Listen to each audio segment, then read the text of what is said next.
صلاة الله سلام الله عليك يا رسول الله.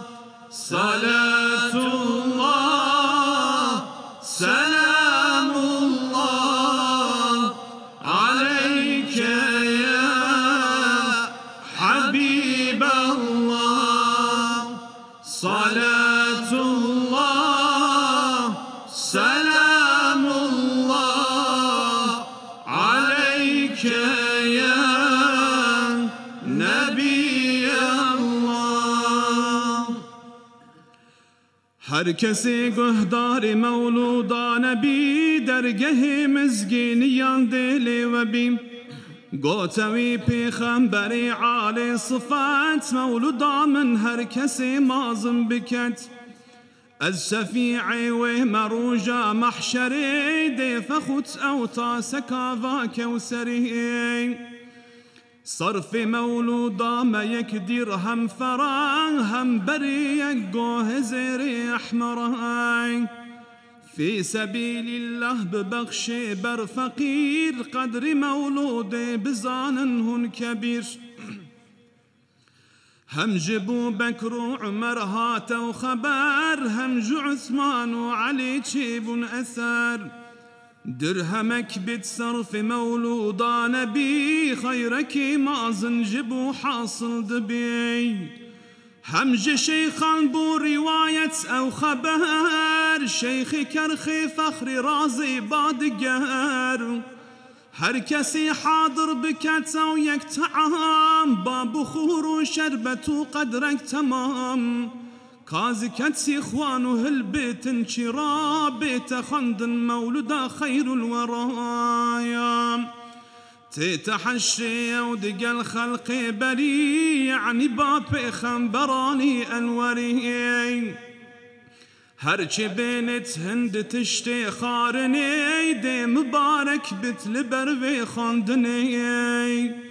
بيت خاندن قرل يك سكة دراف دی مبارك بن دراهم بنزاف بيت خاندن قرلي آفي اي فخوت رحمي نازل جملة اي علة زبيت حرجه لي بيت خاندن رحمة لي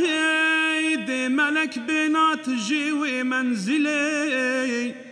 خان لي بيت خاندن نفس صلاة دي ببيت باعث دفع بلايا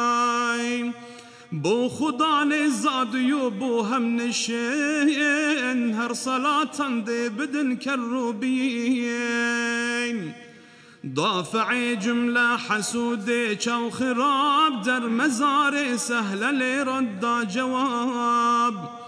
پر کسان دیتن کرامات و اثر خاندنا مولود سلطان بشر هر وكي هاتي يقوتن بحساب لنشم بجمج تطويل كتاب قدر مولود نزانم بجماز لك هشيار بنتان بتاجر قباز قردويتن هن جناري بالنجاة بعشق وشوقك هم ببيجن الصلاة. صلاة الله سلام الله عليك يا رسول الله.